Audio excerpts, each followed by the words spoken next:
Hi everyone, am I audible? Yes, you're audible, Harsh. Okay. So we will start now. Good afternoon everyone. We are Broadman Club of IMA along with teams from IMB, IMC and IML. We are delighted you to bring the sixth webinar of the Collab PM Talk series. So the topic for the today's session is deep dive into B2B product management and user research. Today we have speakers with us, Mr. Ganeshram Mahalingam and Mr. Naveen Gurnani from Browser Stack, and both are IMA alumni. Our first speaker, Mr. Ganeshram Mahalingam, is the Director of Product Management at Browser Stack. He has over 4 years of experience in product management. He was the co-founder of the Crash Course and also worked as a Senior Product Manager at Plivo. Our second speaker, Mr. Naveen Gurnani, is Product Manager 2 at Browser Stack. He has over 3 years of experience as a product manager. He also worked as product manager at Sprinkler for a year and as an associate software engineer at Indus Valley Partners. Both the speakers are from Browser Stack, which is a cross-browser testing platform for websites and mobile applications, which provides seamless testing on 2000 plus real devices and browsers. It has more than 25,000 clients globally, including Microsoft, jQuery, Harvard Business School, and many more. So, not taking much time, I will hand it over to our speakers to begin today's session. Thank you, Harsh, for the introduction. So,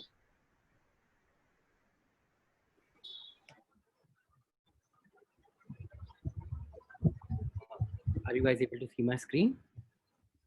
Yes. So, guys, thank you guys for turning up in such huge numbers. And it's a Sunday evening, and today is an important session which we are going to go through. And the topic for today is B2B product management and user research. Now, just to understand that, why did we even go ahead to select such a topic? Now, as a product manager, you will be spending a good amount of time and that was the inspiration for which we thought that this is something which everyone as a product manager should learn. Now, just quickly going through the agenda. So we'll be covering these four topics in the next 1 hour, and our expected time is that we'll be spending around 40 minutes on these topics, such that in the end we are able to spend a good amount of time on the questions as well. And so this is the topic for today, and so let's start. Now, the first agenda topic for us is why B2B user studies are different from a normal user study. Now, these are the four key drivers where we see that B2B user studies are becoming quite different. Now, the first one as a product manager is that the end users of the product are completely different. So think of it like in a B2C setting where you're using Zomato or Swiggy or BookMyShow. There you easily understand that, okay, this is the product. I am the customer. I understand what is the pain point and what is the user trying to go through. Whereas in a B2B settings where there are multiple things happening at the same time, you are not the one who are using the product on a day-to-day basis. And that is why it's very difficult to empathize and put on the product manager's hat and understand, okay, this is the problem which I'm trying to solve. So that's one of the key drivers. The second driver is that there are multiple stakeholders involved.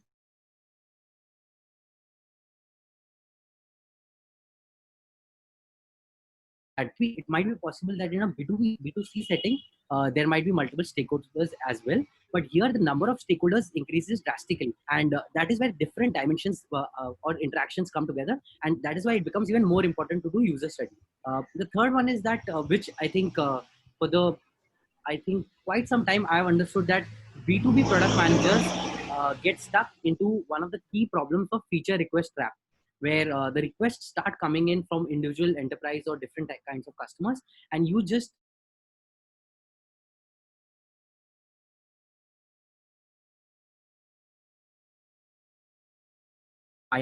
the fourth key reason here is that you can actually there's a lot of secondary research which is available in a B2B setting, which is a miss in a B2C setting. Like you might not get a review for Zomato, but you will still get different customer reviews or secondary material available which you can leverage in a B2B setting. So quickly out of the door, this is why we are trying to understand B2B customer studies. Now, after the end of the session, this is what we want you guys to take away from this. session. So whenever you're in a company, there are 4 key drivers of business. There's the market, product, and pricing and channel. Now, when you're doing customer study, it helps you in implementing all these 4 drivers. It can help you understand, okay, what is my customer, in which market is my customer playing in, what is the key problem my customer is facing, and where can I find my customers, like are there customers available on which channels, or the pricing. So when I say pricing, there are different things which a customer can value. The customer study can help you unfold that and set the, okay, this is the pricing or this is the value metric I want to play on. Please help you in figuring out an answer. Does that mean that for these 4 things,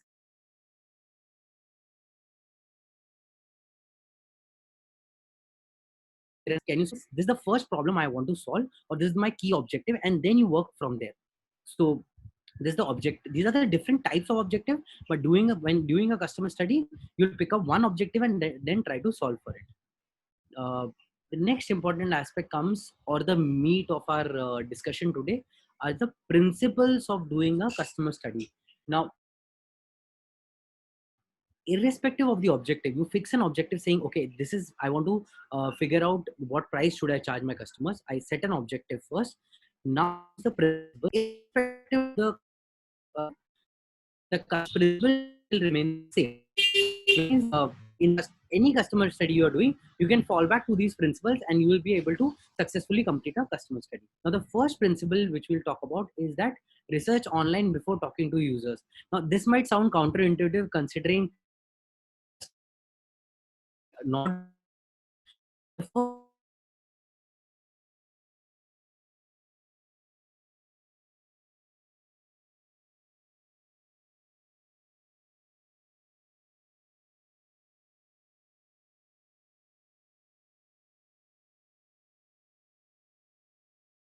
issues. We'll wait for him to join.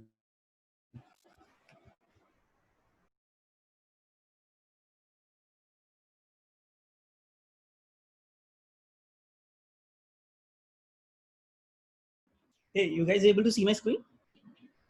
Yeah. I can fill in for Naveen until he joins back.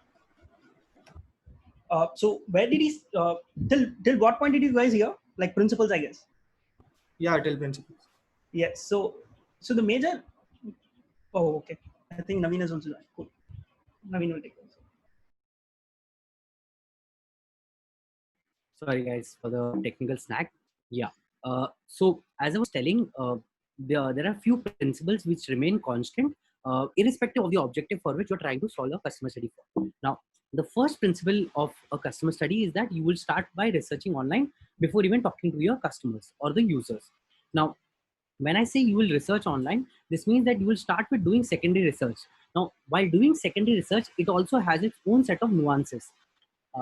So end of the day, what you're looking for is that what real customers are talking, and these are the set of channels where you will find the secondary research which will tell you about exactly what the customers are talking about. Now, the key thing here to understand is that we're doing secondary research. One is it sets the base for my future customer studies which I'm going to do, which means that that in the future, um, this will help me first fasten my pace toward in terms of questions which I'm going to ask a real customer study. So secondary research helps there. It also helps me map out the market and quickly drive the insights before even starting my customer study process. So it can help you achieve better and faster reach before even you start your customer study. Now, the biggest example we have seen is this Twitter blog. Now, what we have seen is that before even for Browser Stack, where I want to understand my customers who are testing their web apps, Twitter has already published an engineering blog which talks about their pain point. Now, using this, I can exactly figure out that at Twitter, this was the problem they are facing without even doing any customer study. So this helps me set the base. Without even doing any customer study, I'm able to make good amount of progress. The second principle here to understand is that how do I identify and talk to the right users? Now, when you are doing a recruit, so when I say recruit, it means that figuring out who are the customers you are going to talk to. Now, the principle to be used is that these are the key drivers of recruiting a users. Now, the first key driver is users who have recently started or stopped using. The keyword here to understand is it's called switch behavior. Like, we want to figure out users who have recently switched their behavior. Either they bought the product or stopped using our product. So those will be the first bucket of users we'll go after. The second bucket of users is called as outlier or extreme users. Now, outlier users, suppose someone is using my product 4 times in a month, and suddenly I see a spike where a user has started using 40 times a month, or he uses every day. Now, this is a unique behavior. Here is where I can draw insights where the user has switched his behavior.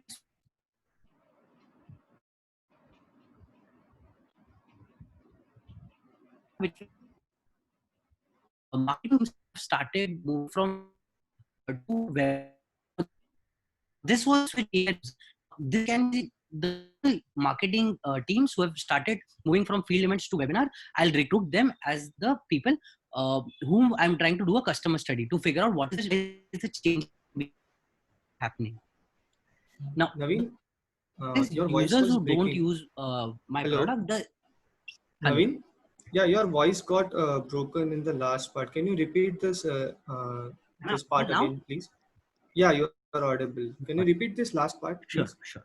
So these are the 4 key ways of recruiting users. Now, the first way is called as the switch behavior, where if the user was using the product earlier and he stopped using, or he was not using and he started using. Now, this is the switch in behavior which the user has showcased. A good example in the market right now, which we're seeing, is that marketing teams earlier used to do field events, and now they have started doing webinars. Now, when I was in campus, also ClearTax had done an event, and now the pattern has changed when we moved to webinars. Now, this is the switch behavior we are observing. And if I'm trying to do a customer study over here, I'll try to figure out the causality of why people made the switch behavior. And I'll recruit those marketing team people who have made this switch from field events to webinars. Now, the second way to figure out this switch behavior is figuring out any outlier users. So suppose a user comes to my platform 4 times in a month. And recently I've seen that the same users are coming every day or 30 times in a month. Now, this is a switch in behavior where the usage has increased, and this users has become my outlier user or extreme users who are using my platforms at the extremities. These are the ones I'll recruit for my customer study. The third ones are users who don't use. So don't use my platform.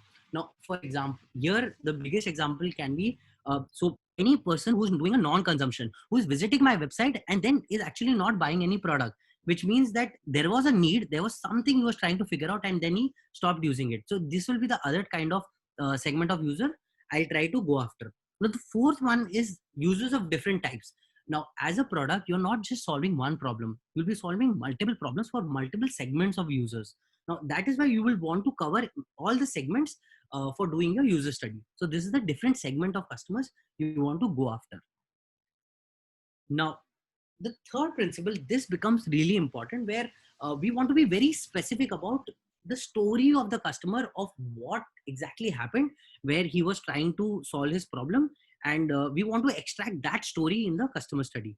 So a good story. Now, this is very important here, that a good story which a customer is trying to explain is always about the user and never not about the product. This is one of the key mistakes which product managers make, where the focus moves away from the user to the product. And because as product managers, we are in the shoes of the CEO of that product, we want to make sure that we don't get biased towards the product. So whenever we are listening to a customer, we want to be really careful that our focus is completely on the user. Now, the second thing here is that it should always have a story and an incident and not a generic discussion. Now, the example here is that if I say I bought 3 books last month, that is very specific. And not if the user is saying, I usually buy a lot of books, I am interested in books, I like reading books. These are very generic statements which will not mean anything and will not give you any insights about the exact behavior. And that is why it might fail your customer study. You need to be specific that there is no generic discussion happening. The real customer insights are coming out, and it is always focused on the user and not on the product. Now, the fourth principle here is that each story which I talked about connects back to a timeline. So here is the pivotal moment, like what we have understood till now, where there is a story of a customer which we are trying to understand. It ties back to the story. And here is where Ganesh can explain you further of what is a timeline of a customer which walks through. Sure. Yeah, Thanks a lot, Naveen. Guys, were you able to comprehend everything, or should I give you a summary of what we discussed so far? Just taking a poll so that I don't push forward without all clear. Good. Thanks. I'm able to see some Zoom chat saying it's okay. I also see summary would be better. So I'll just spend a couple of minutes giving a summary. Once again.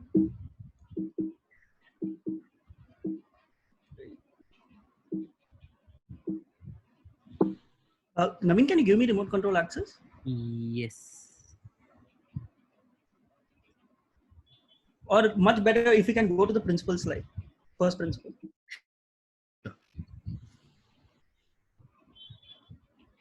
Okay, so what we started with was secondary research. Before even going and doing a user study, what are the things that you should do as a product manager in order to get maximum value of the time that you get with a user, right? Now, we have all heard about secondary research, market reports, analyst reports, and a bunch of other things. But unique to product management, these reports are of little value. What will help you a lot is primarily case studies, or generally things that what end users say about the product or about the space. Say, for example, any specific case studies. That is the example listed here about Twitter as well. Twitter has already spoken about their testing setup. That gives you a lot of insights that we would spend a lot of time talking to customers to understand that, but that we can get from a single case study by Twitter.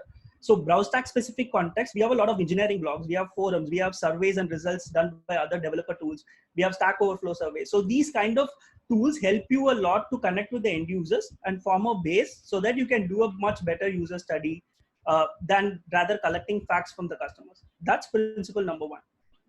Now, once you have done your secondary research, you have the base.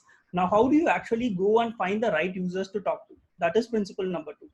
Here, the most important thing, depends on the objective, you will find the users. It will be a subset of people who use your product or people who don't use your product, depending on the objective. But the two common patterns that you need to keep in mind is people who use your product heavily.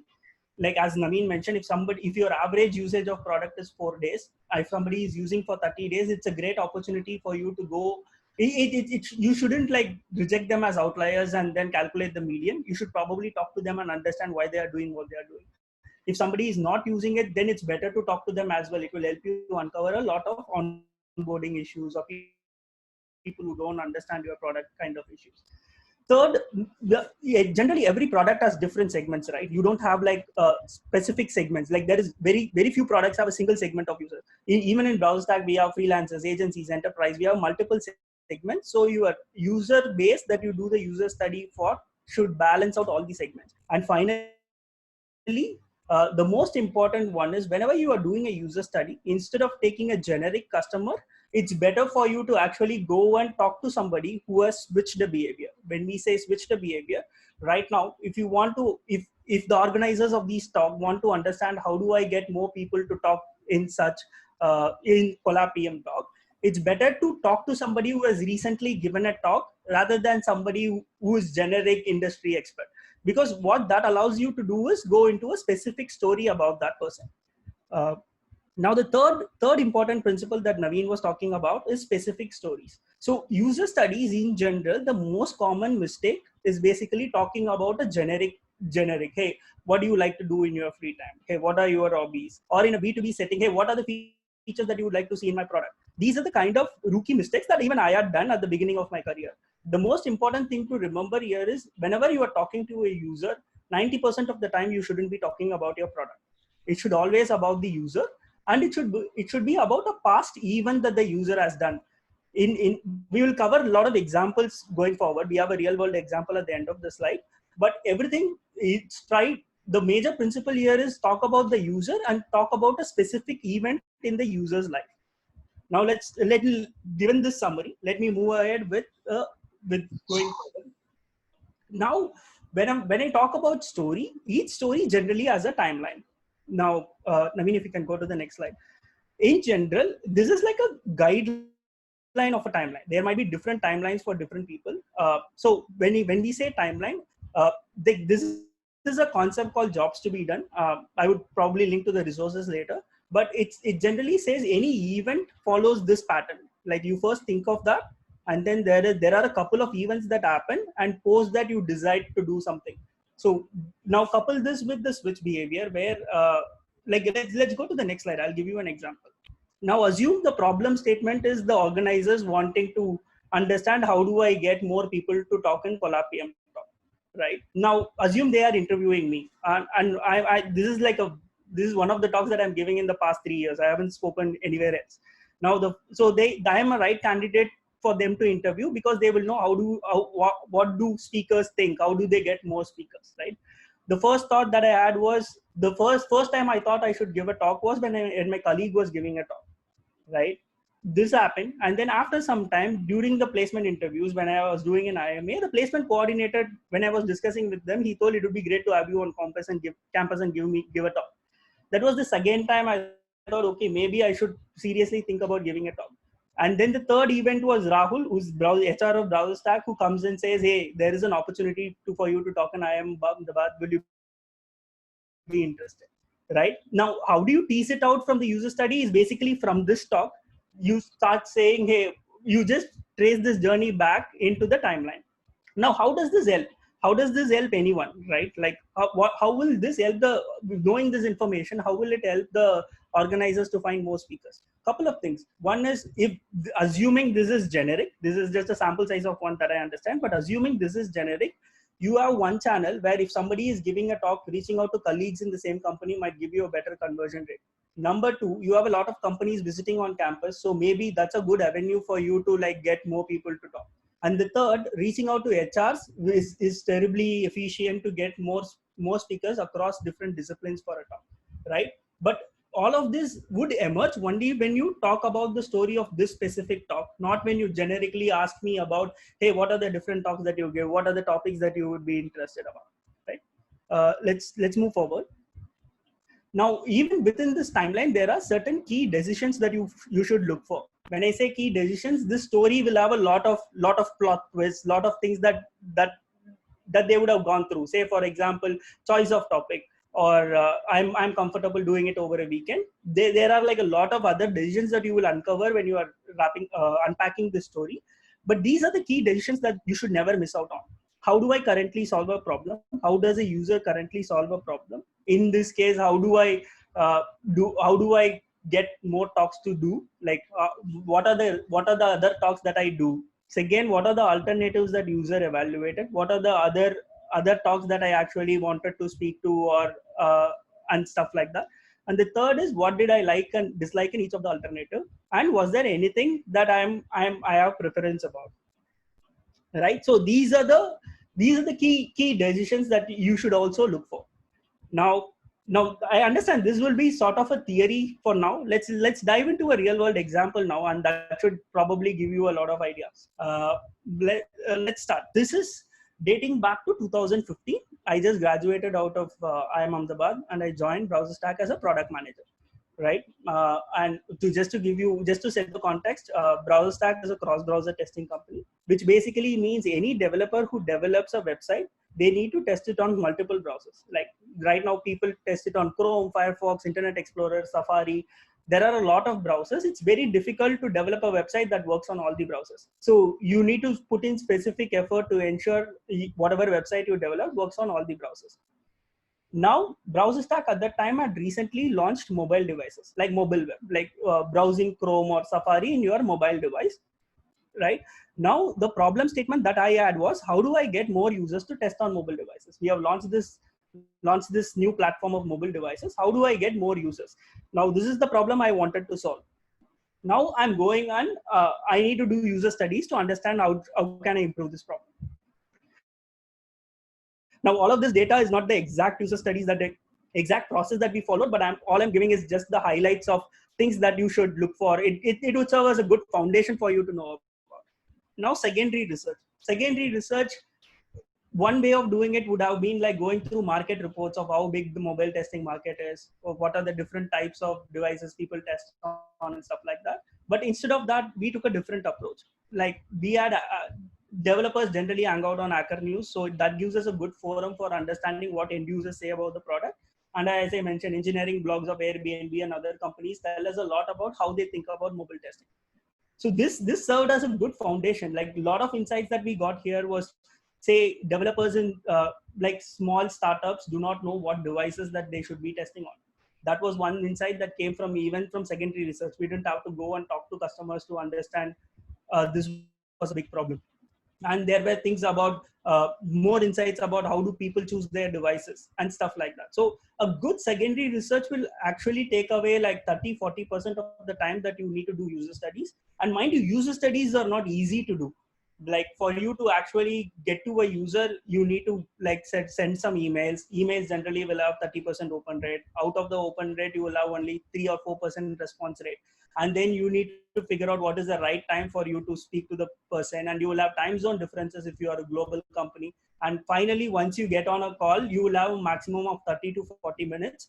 And you should be spending that on things that you cannot find on the internet. You shouldn't be doing so much effort to get on a call with a customer just to ask stuff that you might have actually found on the internet, right? So secondary research forms that base, and the best way to do it is look for articles which end users have written. Going further, so once we have that, then the second part became, how do I identify the right users for me to talk about? Right, there are different patterns that Naveen had laid out, right? Users, non-users, outlier users, users exhibiting switch, and different types of segments. So for us to handle segments, I broke it down into different segments, say freelancers, startups, big companies, and then created a mix of user studies, created a mix of users for me to talk to. Again, I also spoke to users who haven't tested on mobile at all. Now, when you speak to these users, you understand whether you can actually ask them to test on mobile devices. Some of these users said, my website doesn't even work on mobile, and I know it. I don't have to test to realize that it doesn't work on mobile. So those kind of users, whatever I do, I won't be able to make them test on a mobile website because they don't have a need, right? Second, then we went to users who test a lot on mobile.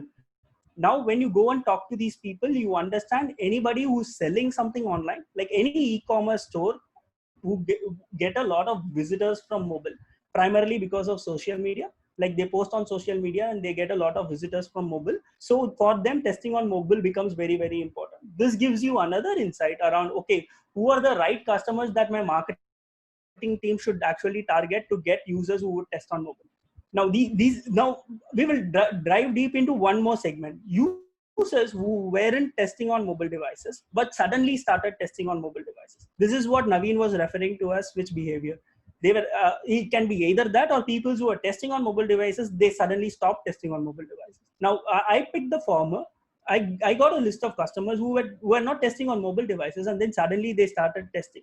Now, once I add these users, then I need to identify the story. This is the event. This is what is the past event, which becomes the story. Now I need to identify their story of why did they suddenly start testing on mobile devices. Now preparing the questions, this is again goes back to the principle. This needs to be extremely specific. You can't ask about, hey, what are the devices that you generally test on?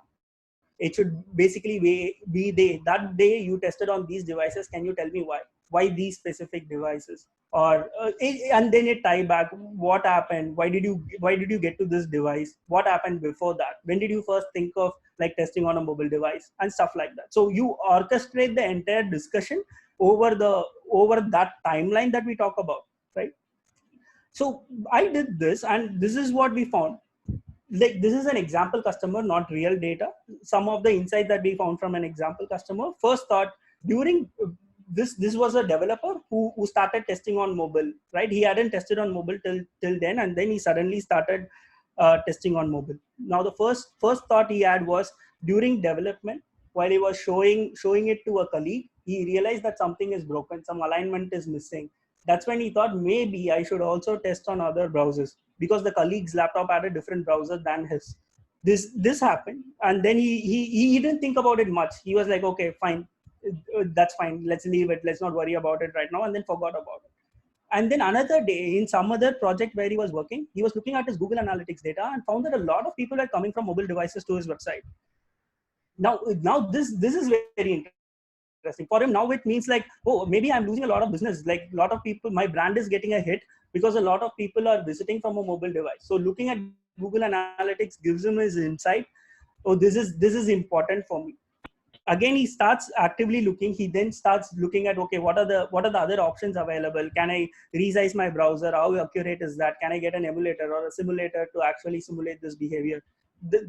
That's what the user is thinking right now after seeing the data from Google Analytics. But the real need comes when a support team files a bug from a top customer and asks for an ETA on when this bug will be fixed on an iPhone. This is when the user realizes, oh, maybe now I need to actually test on a real device. I need to test on that iPhone for me to identify the bug and fix it. This is super important for me. And then he actively takes a decision saying he evaluates all the different tools available in the market, takes the budget, takes approval from the market, approval from the manager, and then goes on, adds one license, and then starts testing on BrowserStack.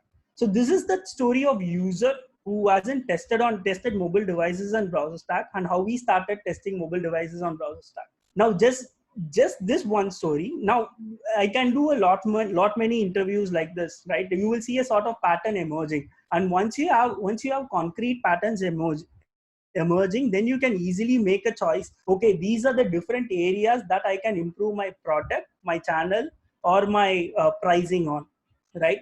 What does this tell us? This tells me that people do care about their Google Analytics data.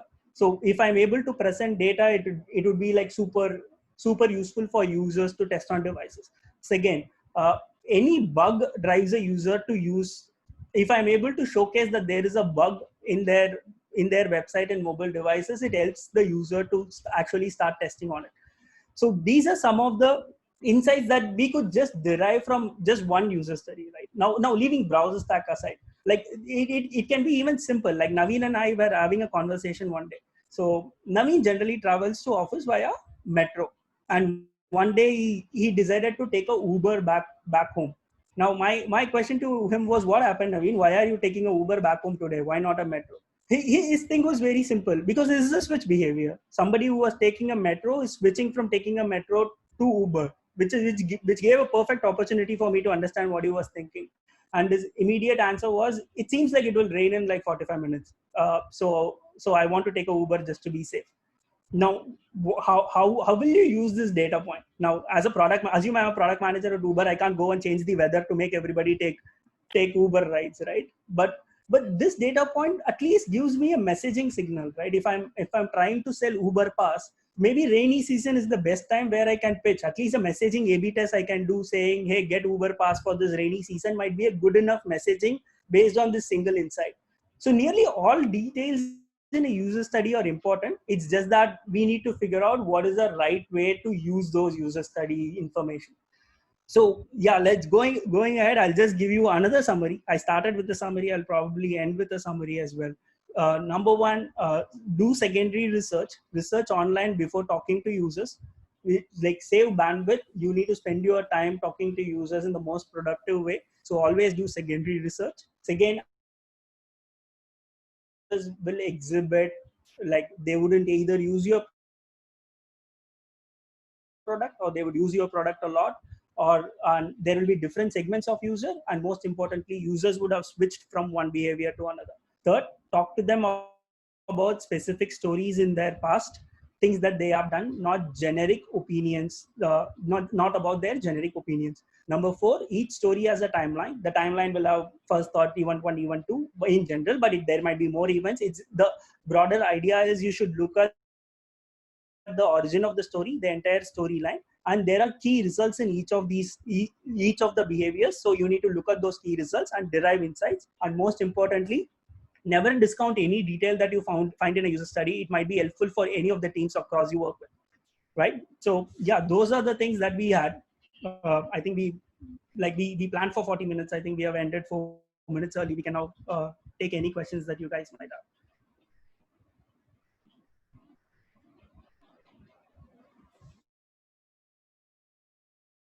Hi Ganesh, I have a question.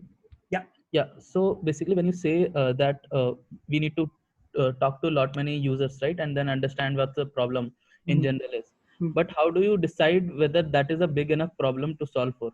Means you talk to lot many mobile users, developers who are having problem facing testing on mobiles, but that may not be a very big problem. Let's say it's like a website is like on laptop the segment is maybe 90%, and then on mobile devices it's like 10%.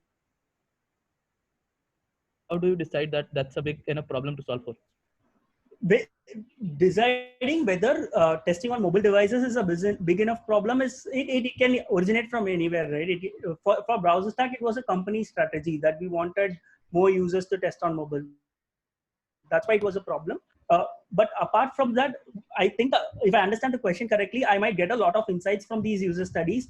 But how do I know which one is like a bigger insight, which one has a bigger impact? So what has worked for me is segment users. We have a lot of data, and we go data first in most of the things. But what has helped me a lot to understand the extent of the problem is talking to these users, getting these insights, and then trying to prove those insights or how big those insights back from data.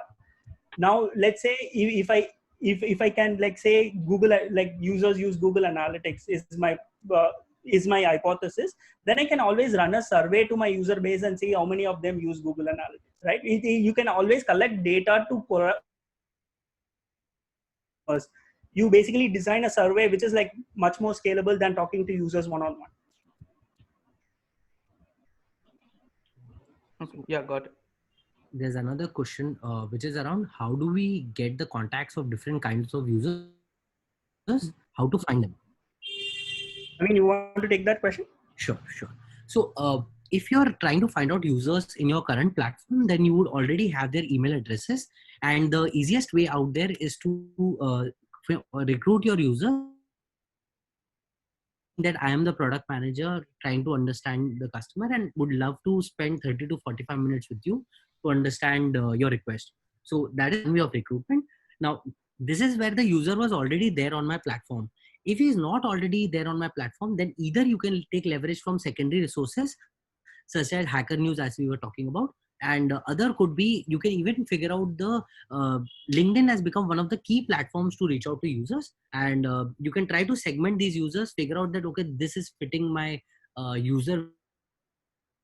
There are other platforms like Hunter.io which also helps you in figuring out the email address. So these are the different ways to figure out the contacts of different kinds of users. And just to add to that, this is when you're working for a company, right? Like when I was doing my startup, we had no users. We were like 0 users at that point. Now I need to do user studies. Where do I start? You start reaching out to your networks. You have IMA, email threads. You start reaching out to your networks. Try getting like 4 to 5 users to talk to. As soon as it will be as simple as at the end of the interview saying, hey, can you introduce me to few more friends of yours or few more colleagues of yours so that I can talk to them and understand more. Just promise them that you won't try to sell anything to anyone. You just want to understand the space. If based on my experience, if you actually promise that you are not going to sell, a lot of people are willing to introduce you to other people, and that gives you a good amount of user base to talk to. I have a question, which is an extension perhaps to the same question.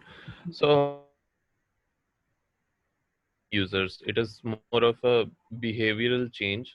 So how, from a company perspective, how do I identify such users? So let's say at a feature level, it is very easy. As Naveen mentioned, if you have data at scale, it becomes very easy, right? Now I just need to set up an alert for saying, okay, this week these are the people who have started using this feature new, right? I have the data platform to know who is changing their behavior within the product. So that gives like a good starting point for you to at least narrow down the target set of users.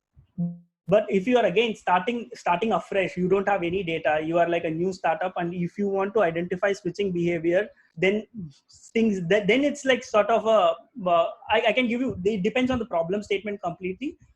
But based on my experience, I used to go to co-working spaces, meet different startups and different companies, and then see if anybody. It was like a very non-scalable thing to do, but you learn a lot even by speaking to a lot of customers. And Another question. there were a few questions in the chat if you would like to take that. Sure. So first one was, do we think about the problems faced by the end users or the customer business or both? Okay, so it always starts from a business objective.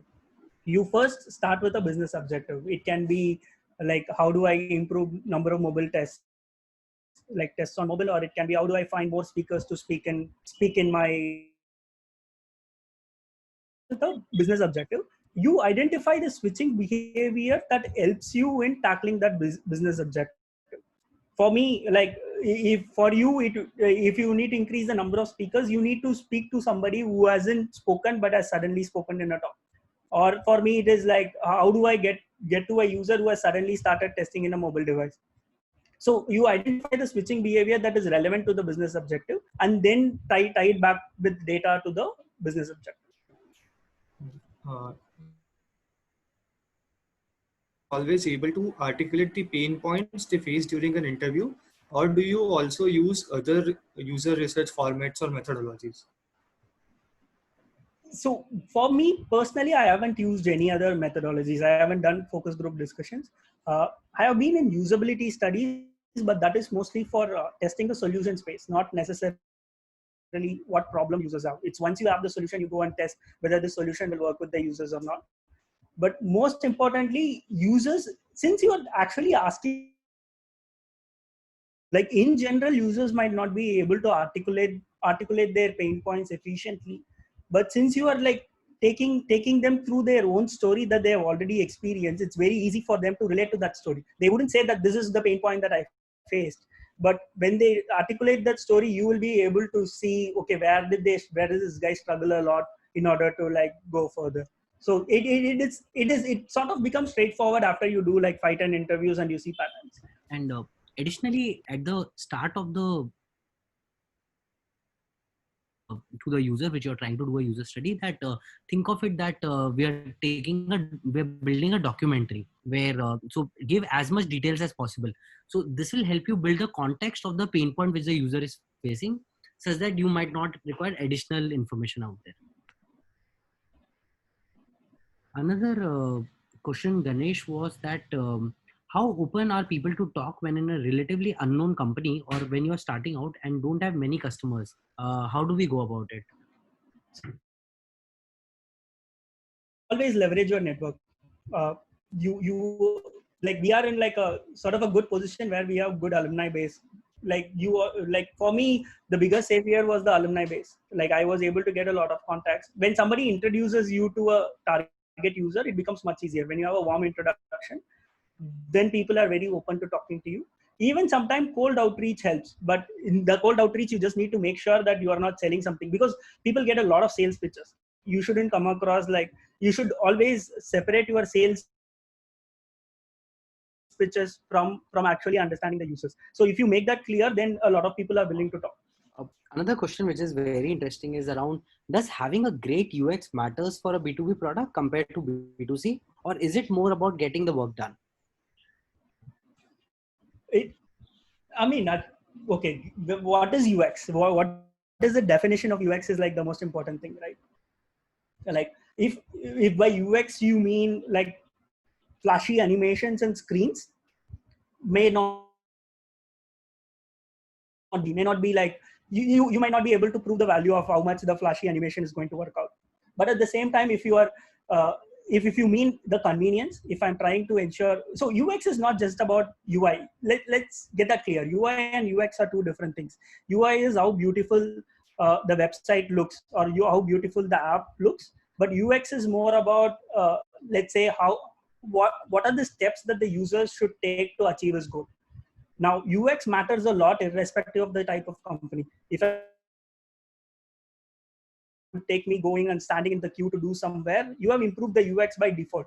But when it comes to UI definitely gives a good impression about the company to to the prospective end customers. So UI is also important, but it is a trade-off. If I need to prioritize between user experience and UI, I would always go with UX and then postpone UI for later. Another aspect which a question is asked is, how do you finalize the text of a push notification? You would be the best person to answer this. Sure. So in a regular setting where you want to finalize the text of the push notification is you want to set the copy. Now, here is where user study helps you in. So you need to pay attention towards what are the words the customers are using and use the exact copy to like that is the thing which the user values, and that is what he has mentioned in the customer study. So you can leverage exact transcripts from the customer study to make him feel that, okay, you understand what is pain point. And push notification is just one of the channels. This channel could be your website or any other channel where you can leverage copy using a customer study.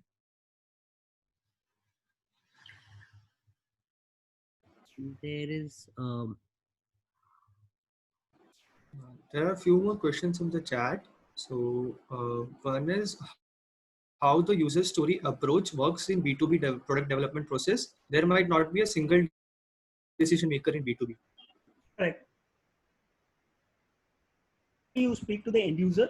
You also speak to the buyer. Buyer might be your procurement team, operations team, just to understand what it means, like understand their journey. At the same time, depending on the problem statement, you speak to end user or the buyer or other teams like legal, security, and other teams as well. So you need to sort of speak to a lot of people and then triangulate it to identify the insights. That's why B2B user studies are generally more complex. So there is one more question. Of users would respond to a request for user interview. How does a PM tackle the problem of small sample space while doing user research, or that even lesser number of reviews are good enough starting points? So like lesser number of user studies is definitely better than zero user studies, not talking to users at all. It gives you like a much better insight, and over time you will become better in decision making with respect to users. The best way to assess sample size, repeated responses. If you are talking to users and you are like, hey, I know this already, I have heard this from other people. Whenever you do consecutively three, 4 interviews where you realize, okay, I knew this already. This interview, I knew what this person was saying already. That's when you sort of stop.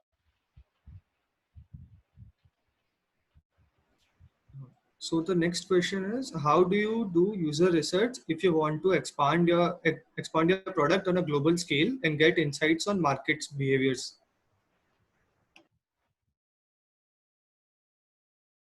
Different markets.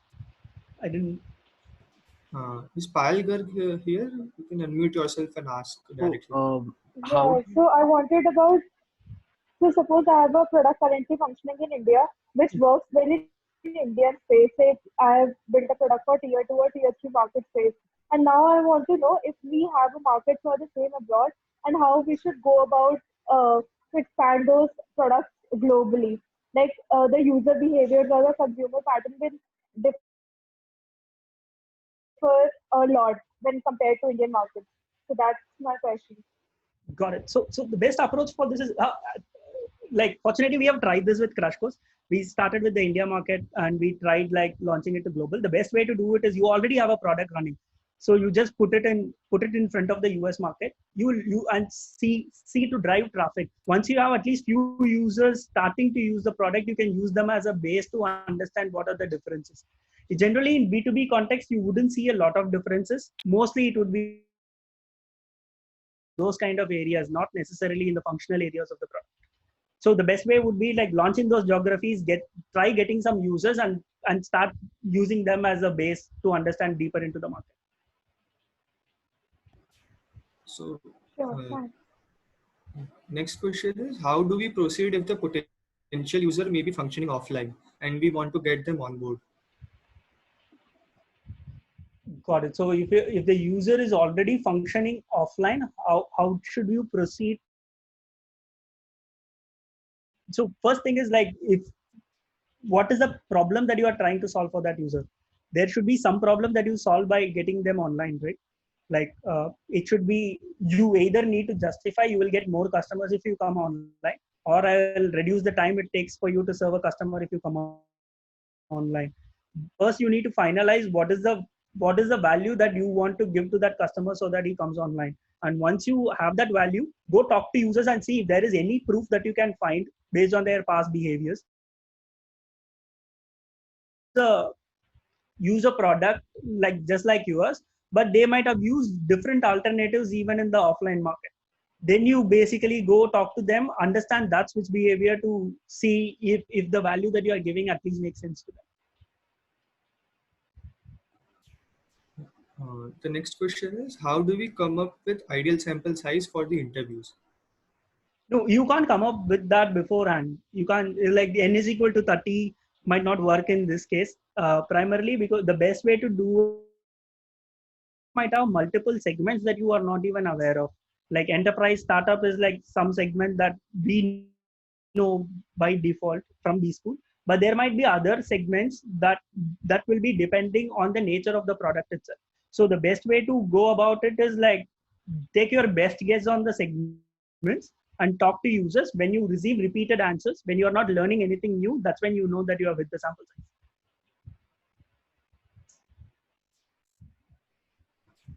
So, given the information you find in user reviews or the internet will be. Like what I have found, general, if you were, it depends on the market again. How genuine, if somebody is going and talking negative about a product in the market, there are very less companies who try to like defame other competitors, right? I don't think it is worth the effort for any of the company to do it. That is the only risk that you have. If you talk a lot, if you see a lot of samples of users, if you are able to find from different, if you are able to find the same insight from different secondary research sources, then most likely it is going to be true. So yeah, again, secondary research again serves you to keep that as an hypothesis so that you can also validate that when you speak to your customers, rather than going blind to the user and hearing it for the first time. So there's one more question around how different is the interview for a compliance user versus a buyer persona? How different will be the interview? So depends again on the business objective, right? Like for compliance users, generally, I haven't at least done switch behavior user studies for the compliance users, because compliance is always a thing that is either you have it or you don't have it. There is no insight into that. It's everything is documented well on secondary research. If somebody says I want GDPR, you know what exactly it is. There is you either support it or you don't support it, right? So compliance users, I haven't generally done like a user study. It was more around security, like what are the different aspects of security that they care about. That's the only area that I have done user studies on. And the other one for buyer persona, if you really want to understand their willingness to pay, you start talking about like what are the similar products. You basically take a story of what is the similar product that they bought and how did they think about buying that product, and what did they see in value in the product. Like those are the kind of things that.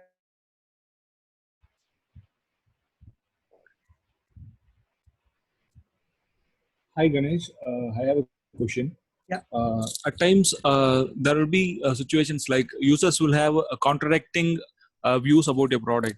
Like one will say user interface is very easy to use, and some other will say it is very hard to use. So how will you get It's an excellent question. general perception about what the customer feels about the product? Correct. So based on two segments of users.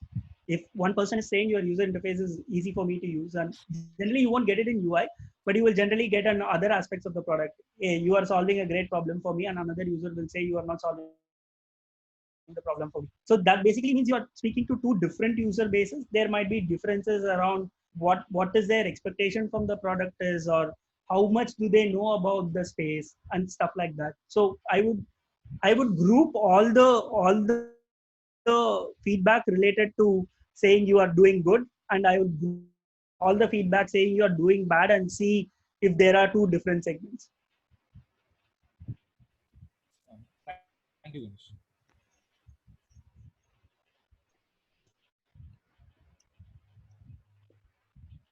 So I think those are the questions, right? Yeah, we are also nearing the time. So guys, feel free to reach out to us in any of the email IDs, and we are pretty responsive in LinkedIn as well. Yeah, please do reach out in case you have any questions or you need to dive deep into. Definitely recommend for you to go through if you want to learn more about this topic. It's Jobs to be Done. Jobs to be Done is a framework that is right now nearly all top companies, not nearly all top B2B and to some extent B2C companies are using to figure out user insights. So if you're really interested in this topic, I would suggest read up more on that. And in case you need any more resources, feel free to reach out to either of us, and we will be happy to. Thank you, Ganesh. Very insightful session, and thank you for taking out the time here for us to take this wonderful session and giving us an opportunity to learn more about the B2B product management and user research. Thanks a lot, Ash. Thanks everyone for attending on a Sunday evening, and thanks Rahul. Thanks for giving us the opportunity. Thank you, Thanks, guys. guys. See you. For being there on a Sunday. We really appreciate your time and hope to be back with more sessions shortly. Thank you. Thank you.